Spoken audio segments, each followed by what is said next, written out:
With the all-new RTM ASEAN blog, we're broadcasting on RTM Click and MyTV's Berita RTM channel, which is also live streaming on YouTube.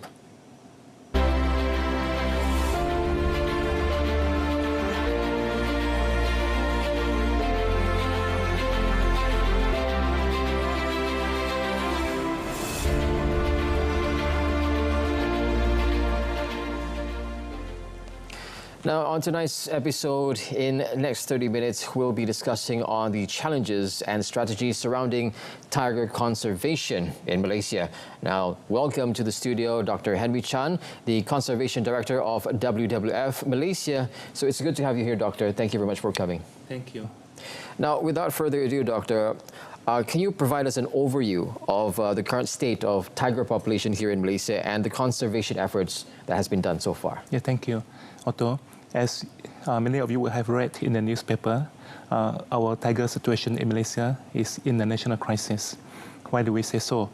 We have less than 150 individuals in the wild, and under business as usual, with nothing drastic done, we would lose all our tigers. Mm-hmm. Now, that's in comparison with 2010, which is a bit higher, but now it's 150, less than 150, but that's only the accountable ones. What about those that we are, missing out? Is there like any numbers for that? Well, it's based on a very comprehensive survey. We have undertaken survey throughout the tiger habitats, at least 1 million hectares in Semenanjung, Malaysia.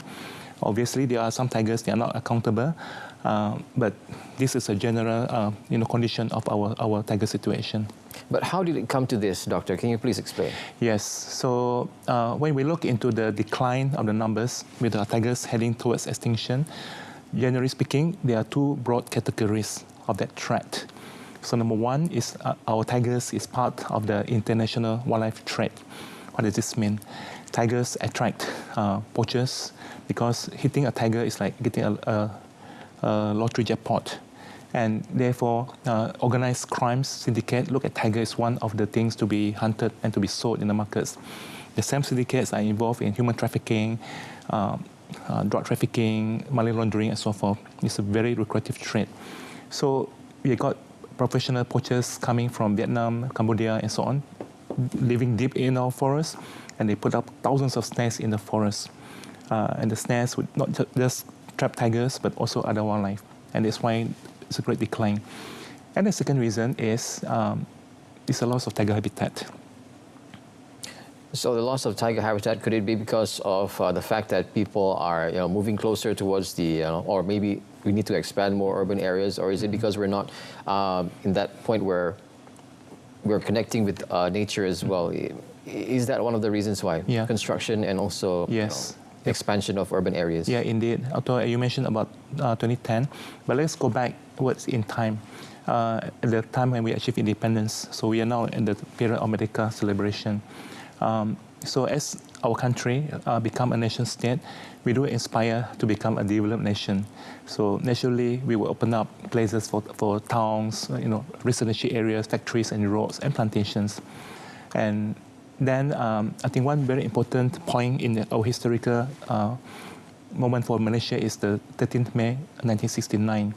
So after the government have analyzed the cause of the riots, we found that there are actually hardcore Malays in the Malay heartlands. These are landless people. Through the inheritance of the land of the Malay, it will become a time bomb in the future. So we gave birth to the new economic policy, the NEP, which is a driver to eradicate poverty. So one way to do so is to open up land for the landless people, putting into plantations and so forth. So if we drive from Johor Bahru, just drive all the way to Kelantan, and you would see palm plantations all over the places. And wherever the palm plantations, this is meant that this was former tiger habitat, and there's a loss. So this is one key reason for that. Now, I'll pick on that in just a bit, Doctor, but my next question is, what are the main threats facing tigers nowadays, and what are the strategies WWF is employing to counter that? Yeah, so when we talk about habitat fragmentation, roads being cut across, and which result in the road kills and cars hitting the wildlife and tigers included, we don't work by ourselves. We always support and follow government policies, one of which is a Central Forest Spine Master Plan. So the Central Forest Spine Master Plan is the attempt to reconnect all the forests that are fragmented down from Johor all the way to the border with Thailand. And wherever there are large forest blocks, there are places that need to be connected. So those are the places where there's a connectivity. So these are where the roads cut across, and wildlife, of course, they cut across into these forests. One way that the WWF helps is to provide information through a wildlife survey and determine where are the likely crossings. So in these places, you find road signs like this tapir area, elephant area, or tiger area. So you just slow down your drive, So that's one way. Second way is to work with the government to have what we call elevated highways. These are what we call viaducts. They allow animals to go underneath the roads, So this is very expensive. It costs millions of ringgit to build those highways. So the location is very crucial. So through wildlife surveys, you determine where are those areas that should be constructed. Now, when you're talking about construction, Doctor, I want to pick on that, your thoughts on this. When it comes to construction, wouldn't it also encroach those areas? We all know that Malaysia is one of the oldest rainforests in the world, tropical rainforest, 150 million years. Yes. But to encroach on those areas just to build those bridges, wouldn't that affect the environment as well? Well, it does, but let us go back to the needs of the nation states, right? We have roads going north and south, following the main range, east and then west. But then you also need to cut across, otherwise you drive, in the past we used to drive for tens of hours, right, to go to Kota Baru. We built the Karak Tunnel Highway and so on, cut short the journey. But as the nation states develop, we need more roads. So it's inevitable that we will have to build the roads. Now your question is, how can we reduce or avoid this thing? It's all about land use planning. So we have a policy called the National Physical Plan, the NPP, that tells us where development shouldn't be done. So there's this document, we should follow it. You have also got the Central Forest Spine Master Plan that tells us where are important forests. So we are working with the governments, with the Ministry of Finance, Ministry of Economics, and the Works Ministry of what we call developing a green budgeting system. So under this system, whenever there's a development fund to be requested by SAHIH, then there are provisions of getting the road development. The first thing is avoid cutting through the forest, avoid them. But sometimes you can't do that because if you avoid the forest, it will be too long a journey. And it's important sometimes you cut across the forest. Then when that is done, then you align properly, like reduce the impact towards the erosion and so on, which we're asking, steep areas. And some places that you need to build bridges, these bridges can be extended, lengthened and so on, and underneath can be the path for the wildlife. So this system will be very useful for us to do so. But an important element is what we call spatial planning. You put in conservation, so it's called conservation spatial planning. That tells us where are the important areas that you should avoid, and so on and so forth. Do we have that already here in Malaysia? Do we have that kind of plan already set in place?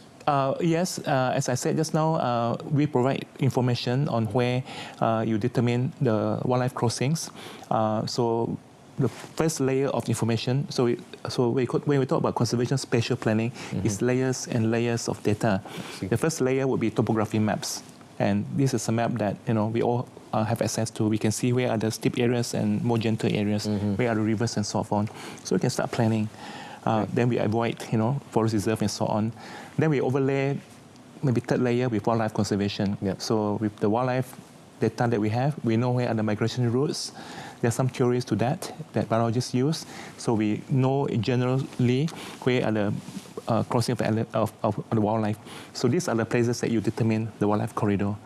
Yeah. Well, thank you very much to those people on the ground who actually provide those information. Now, my next question is, Doctor, can you explain the role of habitat loss and the fragmentation in challenges of tiger conservation in Malaysia? Yeah, habitat loss is the second threat that drives to the extinction. As I mentioned earlier, as we strive for national development, poverty eradication, we need to provide land for people, and this has fragmented. So what you then see is if you drive along the road, as mentioned from south to the north, you still see fragmented forests here and there. Yeah, these are the remaining tiger habitats. Some are large, like Taman Negara, all the way, crossing Kelantan and Terengganu. There's also the big forest patch between Perak and Kelantan and so on.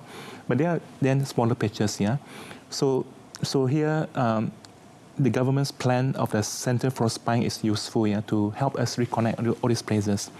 Now, the question is about the consequence of that fragmentation. So tigers is a top of the wildlife, top of the food chain. They require a lot of large area. So wherever there's an increase of population of tigers, for various reasons, they would have to come out. That's where they meet the road kill. Where they go into the village areas, there's what they call human-wildlife conflicts. So these conflicts need to be addressed. Now, Doctor, moving on to the next question that I have over here. What are the key policies and laws and regulations in place to protect tigers specifically in Malaysia when it comes to this? Is there any other policies that has been in place and it's working right now? Yeah, first of all, let us talk about whether it works or not. So you'll find that the occurrences of tiger conflicts, road kills, you can see patterns of events. Wherever these policies and laws are effective, there are certain reports. Wherever these laws are not being implemented properly, then this may the occurrence. So what are these laws? Number one is we have the Wildlife Conservation Act that provides regulations, how much penalty and so on. So poachers can go to jail and be fined R1 million and so on. So this is number one, focusing on a general wildlife conservation. On tiger conservation, we have the National Tiger Species Action Plan that tells us where are the important areas for tigers. So generally speaking, we have got three main tiger priority areas. Down at the south, the Andau Rompin complex, which borders Pahang and Johor. Then bordering with Pahang, Kelantan and Terengganu, there is Taman Negara and the greater Taman Negara landscape. Then towards the north, border with Thailand, Perak and Kelantan is the northern Bajanati Wangsa. So these are the three priority landscapes, and this is defined by the Tiger Action Plan. Then we got, very importantly, because of the international wildlife trade, the Royal Malaysian Police has set up a department called the Wildlife Crime Bureau. This is very crucial because, syndicates actually involved in money laundering. So you need to use the Anti-Money Laundering Act to trace flow of money and to apprehend the masterminds. Then, on the broader context of habitat loss, you have the National Forestry Policy that tells us where are important places that must be kept as forests. What is important arising from this tiger crisis that led to the formation of comprehensive plan is our government has pledged to increase peninsular Malaysia forest cover from the present percentage today at 43% to 50% by 2040 in accordance to the National Physical Plan. Now this increment is about 900,000 hectares, so we will have new tiger habitats over the next decade. Then specifically on the location of the land users and so forth, as I mentioned earlier, we have got the Central Forest Bank Master Plan that connects this. Where roads are to be built and so on and so forth, they are guided by the National Physical Plan. Now at the basic administrative level, we hope this can be further enhanced. There is a district area plan where all zones of land users will be organized properly. And earlier we talked about the conservation spatial planning, where are the forests, where are the wildlife corridors and so on will be put in the plan. And this will be legislated by the council and agree.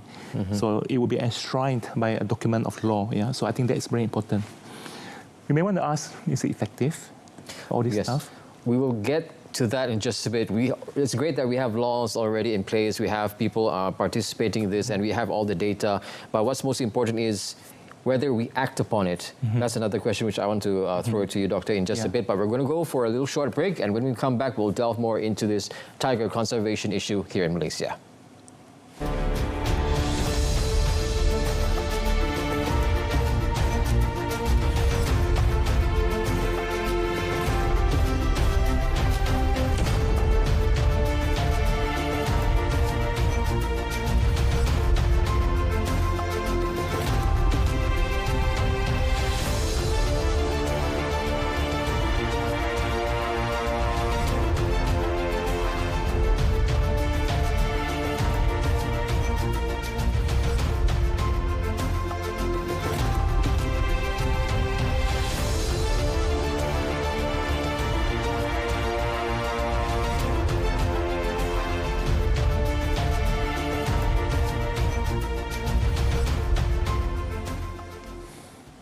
And welcome back. And today we're talking to our special guest here today with regards to tiger conservation. And early on we were talking about policies and laws and regulations in place to protect tigers here in Malaysia. Now let's move on to how effective is it, Doctor?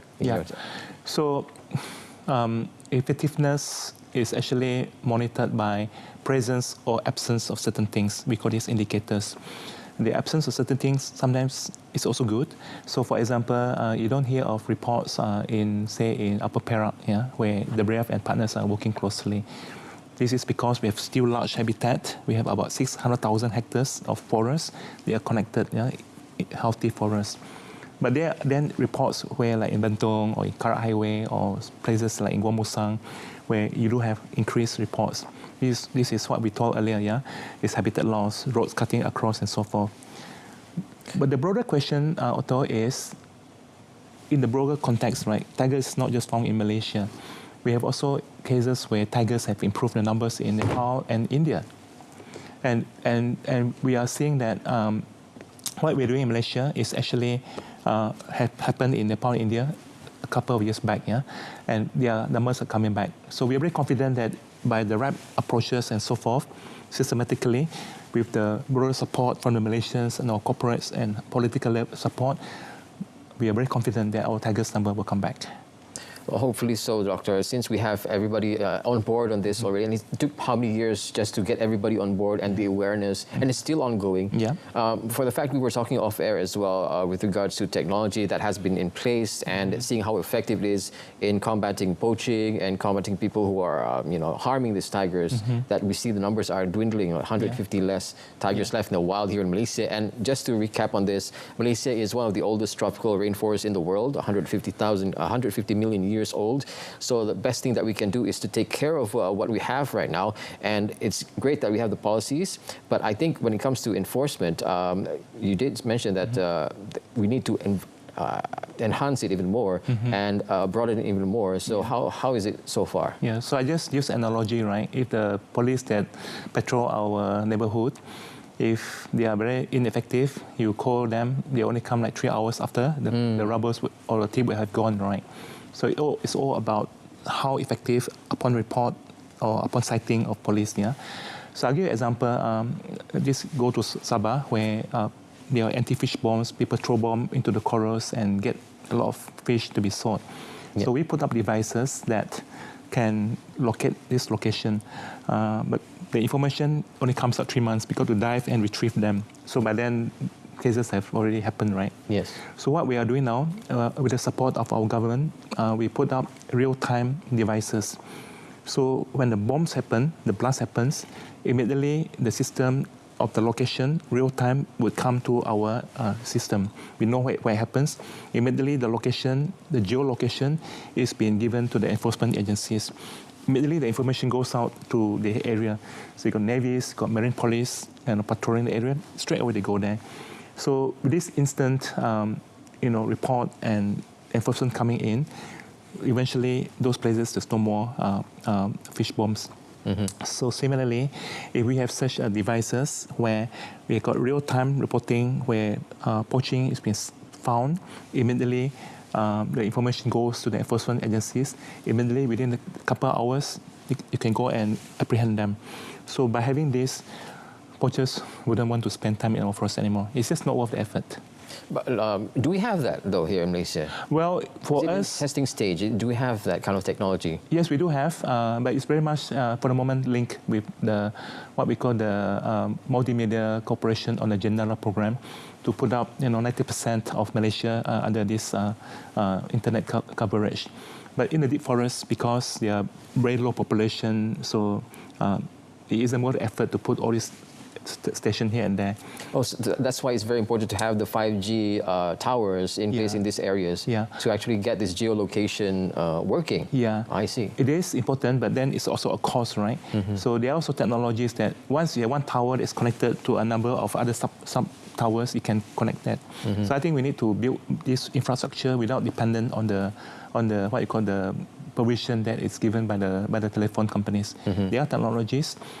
We learned that the army would also have the kind of technology. So I think it's important for the military. You have to work with the enforcement agencies to perhaps increase the coverage. Now, Doctor, you did mention early on during our first session that whereby you have the data. Now, is there any leakage in terms of data whereby poachers can get this information to know that, oh, this area has the tigers, maybe I should go there? Yeah. Do you think? So the answer is no, because we are working in close collaboration under a program called Operasi Bersepadu Khazanah, OPK. It's led by the Department of Wildlife and National Park, Perhilitan, with the police coming together. So all agencies, including NGOs like WWF, we are committed towards that program. All data will not be shared by anybody. It will only be centralized by Perhilitan. And the idea is to analyze the information so that we understand patterns of behavior. So we know some places are more prone with poaching and so forth. These are called hotspots. So more attention is given towards that. It's the use of intelligence here. So intelligence, of course, you don't share with outside your circle.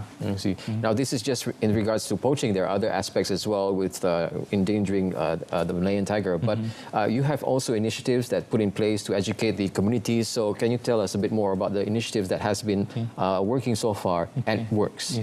I will give a specific example of Royal Belum State Park. So this is the park in Upper Perak. Together, the WWF and the Park Authority, with the support of the European Union, give us a grant of about €1 million. The idea is basically to capacity build the local orang asli, the Jahai community who still live in the national park, to become the tiger guardians and forest stewards. So the thing is that we are already employing them as our tiger rangers. They are the ones who patrol the forest. They spend 15 days every month in the forest. They know how to use GPS and mapping and so forth. So the point here is to have a informal education that leads towards a certificate equivalent to, say, SPM and the diploma. As a sort of reward and thank you and appreciation to their contribution to saving the tigers. But it's not only that, right? It's not just appreciation, but with this certificate, they are eligible to be employed in the government staff. Wow. And therefore become part of the civil service. Is it possible for them to be rangers in other areas as well? That training can be done, and we are now working with the authorities, working towards an accreditation of the certificate. I think that's most powerful, because you live at home, you protect your own forest, and yet you get paid, right? So this is part of the systems that we are working towards. Okay. I love the fact that we have this initiative in place and it's working. We already talked about the technologies that are in place, as well as the policy that has been in place. Now let's talk about another issue, which is is it possible to have a non-tiger human conflict here in Malaysia? A non-human tiger conflict? Yeah, I mean, is there any tiger conflicts here in Malaysia? Can we live together with the tigers? Yes, I think that would fall into a very exciting program called the Planetary Health. So here I want to shout out to Tan Sri Dr. Jamila, who is leading the initiative at Sunway University. So planetary health would mean that we live within our confine of what nature can provide for us. So what is important is we have sufficient environment for various services that forest provides. So this place will also be important for wildlife habitat. It's like in the form of national parks. So it's only meant for wildlife. And we also have space where there are interaction between human being and wildlife. This is like in the form of sustainable forest management, some from plantation, but the contact is minimized, yeah, so there's less conflict. Then beyond that, closer to human territory, where the villages are, you could have wildlife proof, enclosure system, so the tigers wouldn't attack your wildlife and so on. So it can be done that way. And that is under the planetary health system. I think it's very exciting because we are allocating spaces for nature, wildlife, space between human and wildlife, and then human being. It can be done. I think all we need now is to have deeper understanding of what happened in the past, a framework that is successful elsewhere that we practice, and we bring forward. Now, I want to bring back one important point. I also want to give a shout out to companies that are very responsible. So in Sabah, we are working on connectivity, where palm oil plantations have fragmented forests, so it's important to reconnect those forests, for orangutan and for elephants. So we have got Sabah Softwood, Sawit Kinabalu, and KLK, who actually set land aside for the land to be reconnected. And here we undertake restoration. So it's very crucial that this system is also being introduced into Peninsular Malaysia, where palm oil companies will then say, okay, look, we have supported national development, let us contribute further towards conservation by putting land to reconnect this fragmented forest. I think we need whole of Malaysia approach, including everybody that is listening to us now. Exactly. So with that, Doctor, since we don't have much time, I'm going to leave you with one message that you'd like to tell our audience. Yes, I'll take 1 minute. So we actually have a lot of effort by government. We have the right policies, regulations, and framework. All we need to do now is to bring different stakeholders together, palm oil companies and communities, and even the banks, for example. So we talked about palm oil just now, and communities support our work, go to our website, but the banks are also very crucial.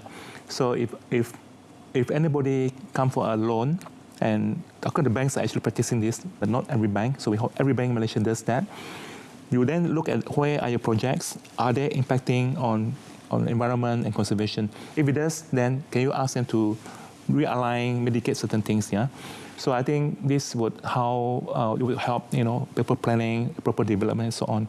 We don't only act upon when problems has happened. It's too late. We can't avoid preventing things from happening, and that is good land use planning. We have the instrument in place in the country.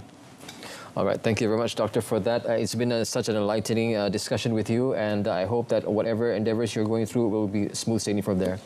Now, with that, that's all the time that we have for today for On the Table this evening. And we've been talking to Dr. Henry Chan, Conservation Director of WWF Malaysia. Now, a repeat of this episode's broadcast can be viewed again at the same time tomorrow and subsequent days on both RTM Click and MyTV's Berita RTM channel, which is also live streaming on YouTube. So till next Thursday, we'll discuss on another topic on interest. So with that, I'm Otto Othman signing off, and have a pleasant day ahead. Thank you so much. Very good.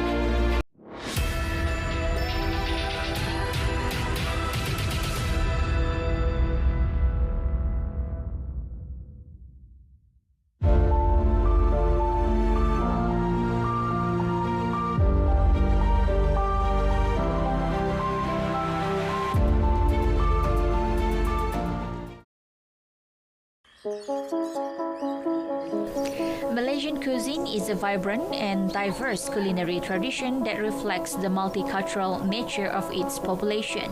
It incorporates a range of flavors and ingredients primarily from Malay, Chinese, and Indian cuisine, creating a unique and flavorful dining experience. Popular dishes: nasi lemak, roti canai, char kway teow, laksa, satay. Street food culture. The specialty of Malaysian street food lies in its vibrant and diverse flavors. Street food delights: rojak, cendol, apam balik, ais kacang, various types of kuih muih. The role of food in tourism. Food attributes are major components that encourage tourists to indulge in local delicacies. Consuming local food not only enriches their experience of the local culture, but also increases their understanding of the local foodscape.